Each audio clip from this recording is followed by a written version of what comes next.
ചേട്ടൻ എന്നോടൊപ്പം ഇന്ന് CPM-ലേക്ക് കടന്നു വന്ന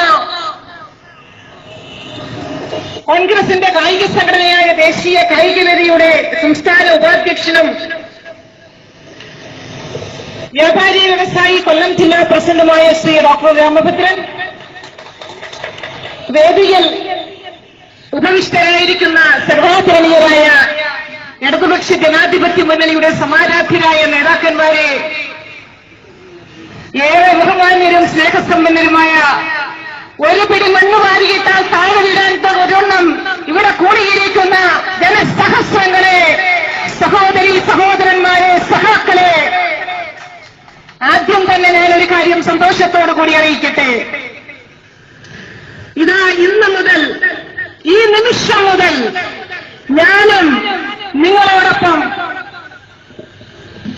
നിങ്ങളുടെ സഹപ്രവർത്തകയായി, സുഹൃത്തായി, സഖാവായി, സഖാവ് ഷാഹിദ കമാലായി മാറുകയാണ് എന്ന് ഞാൻ നിങ്ങളെ ആദ്യം തന്നെ അറിയിക്കട്ടെ. ഇന്ന് മെയ് ദിനമാണ്, തൊഴിലാളികളുടെ ദിനമാണ്. ഒരു കർഷകന്റെ മകളായ, ഒരു കശുവണ്ടി തൊഴിലാളിയുടെ മരുമകളായ എന്നെ സംബന്ധിച്ചിടത്തോളം തൊഴിലാളി പ്രസ്ഥാനത്തിന്റെ ഏറ്റവും ഉന്നതിയിൽ നിൽക്കുന്ന ഇടതുപക്ഷ ജനാധിപത്യ മുന്നണിയിലേക്ക് കടന്നു വരുവാൻ ഇതിനെ പറ്റിയൊരു ദിവസം എനിക്കില്ല എന്നൊരു തിരിച്ചറിവാണ്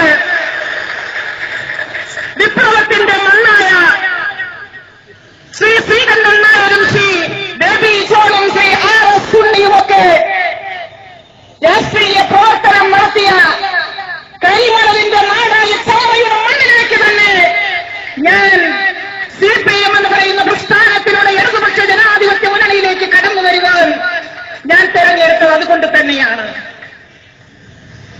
എന്തുകൊണ്ടാണ് ഞാൻ ഇന്നലെ വരെ 3 പതിറ്റാണ്ട് പ്രവർത്തിച്ചിരുന്ന ഐക്യ ജനാധിപത്യ മുന്നണിയിൽ നിന്ന്, കോൺഗ്രസിൽ നിന്ന് എന്തുകൊണ്ടാണ് ഞാൻ ഇടതുപക്ഷ ജനാധിപത്യ മുന്നണിയിലേക്ക് കടന്നു വന്നത്, CPM-ലേക്ക് കടന്നു വന്നതെന്ന് ചോദിച്ചാൽ പ്രധാനമായും 2 കാരണങ്ങളുണ്ട്.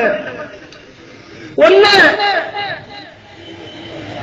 13 വയസ്സിൽ ഒരു മതന്യൂനപക്ഷ വിഭാഗത്തിൽ നിന്ന്, ഒരു യാഥാസ്ഥിതിക മുസ്ലിം കുടുംബത്തിൽ നിന്ന് ഒരു സംവരണവും ഉണ്ടായിട്ടുള്ളാത്തൊരു കാലഘട്ടത്തിൽ ഒരു സാധാരണക്കാരനായ കർഷകന്റെ മകളായി, അക്ഷരാഭ്യാസമില്ലാത്ത ഒരു വീട്ടമ്മയുടെ മകളായി ജനിച്ച ഞാൻ കഴിഞ്ഞ 3 പതിറ്റാണ്ടായി KSM-ലൂടെ, യൂത്ത് കോൺഗ്രസിലൂടെ, മഹിളാ കോൺഗ്രസിലൂടെ കോൺഗ്രസിലേക്ക് ഞാൻ പട്ടിപ്പട്ടിയായി ഒരു നേതാക്കന്മാർക്ക് പൊതുസേവ ചെയ്തു കൊടുത്തിട്ടല്ല, ഞാൻ കഷ്ടപ്പെട്ട് അധ്വാനിച്ചിട്ടാണ് ഞാൻ കടന്നു വന്നത്.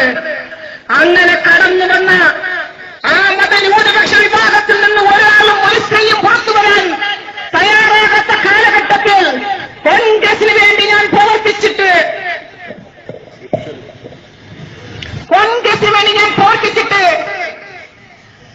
കഴിഞ്ഞ 3 വർഷം മുമ്പ് എന്റെ ഭർത്താവ് മരിച്ചതിനു ശേഷം കോൺഗ്രസ് നേതാക്കന്മാർ എന്നോട് കാണിച്ച കടുത്ത അനീതിയുടെയും വഞ്ചനയുടെയും വ്യക്തിപരമായ ദുഃഖം എനിക്കുണ്ട്. ഞാൻ അതിവിടെ തുറന്നു പറയുന്നില്ല. കാരണം എന്നെ സ്നേഹിക്കുന്ന ആയിരക്കണക്കിന്, 10,000-കണക്കിന് കോൺഗ്രസ് പ്രവർത്തകർ കാസർഗോഡ് മുതൽ കന്യാകുമാരി വരെ അങ്ങ് ഗൾഫ് നാടുകളിൽ ഇരുന്നുകൊണ്ട് എനിക്ക് അഭിവാദ്യം അർപ്പിച്ചുകൊണ്ട് ഇന്നും ഇന്നലെയുമായി എനിക്ക് പിന്തുണ തരുന്ന കോൺഗ്രസിന്റെ പ്രവർത്തകരുണ്ട്, സാധാരണ പ്രവർത്തകരുണ്ട്. അവരെന്നോട് പറഞ്ഞു, നിങ്ങളോട് കാണിച്ച വഞ്ചനയുടെയും അനീതിയുടെയും ഒക്കെ കഥകൾ ശബരിയിലുള്ള ജനങ്ങൾ മാത്രം അറിഞ്ഞാൽ പോരാ, കൊല്ലത്തുള്ള ജനങ്ങൾ മാത്രം അറിഞ്ഞാൽ പോരാ, കേരളീയ സമൂഹം അറിയണം, ലോകമറിയാൻ സമൂഹം അറിയണം. അതുകൊണ്ട് ചാനലിലെ ഇന്റർവ്യൂയിലൂടെ മാത്രം നിങ്ങൾ അത്തരം കാര്യങ്ങൾ തുറന്നു പറയണമെന്ന് പറഞ്ഞതുകൊണ്ട് 1-2 ചാനലുകൾ എന്റെ അഭിമുഖത്തിന് സമീപിച്ചിട്ടുള്ളത് കൊണ്ടും ആ വിഷയം ഞാൻ ചാനലുകളിലൂടെ ലോകമലയാളി സമൂഹത്തെ ഞാൻ എന്റെ വ്യക്തിപരമായ ദുഃഖങ്ങളും ചതിയുടെ കഥയും അറിയിക്കുവാൻ ഞാൻ ആഗ്രഹിക്കുന്നു. പിന്നെ രണ്ടാമതായി ഏറ്റവും പ്രധാനപ്പെട്ട വിഷയം, അതെന്റെ വ്യക്തിപരമെങ്കിൽ ഇത് ജീവൻ മരണ പോരാട്ടത്തിന്റെ നിലനിൽപ്പിന്റെ പ്രശ്നമായതുകൊണ്ട് ഒരു തിരുത്തൽ വേണമെന്ന് എന്നെ പോലെയുള്ളവർ ചിന്തിച്ചത് ആദരണീയനായ CPM-ന്റെ സംസ്ഥാന സെക്രട്ടറി ശ്രീ കോടിയേരി ബാലകൃഷ്ണൻ ഇവിടെ പറഞ്ഞു. മതന്യൂനപക്ഷങ്ങൾ, മറ്റ് പിന്നോക്ക വിഭാഗങ്ങൾ, പട്ടികജാതി വേദനയുടെ കഥകൾ പറഞ്ഞു. അസഹിഷ്ണുതയിലൂടെയും അസമാധാനത്തിലൂടെയും അശാന്തിയിലൂടെയും കടന്നു പോകുന്ന ഇന്ത്യയാണ് ഇന്ന് നമുക്ക് കാണുവാൻ സാധിക്കുന്നത്. ആ ഇന്ത്യയിലെ വടക്കേ ഇന്ത്യൻ സംസ്ഥാനങ്ങളിലേക്ക് നാം ചെന്നു കഴിഞ്ഞാൽ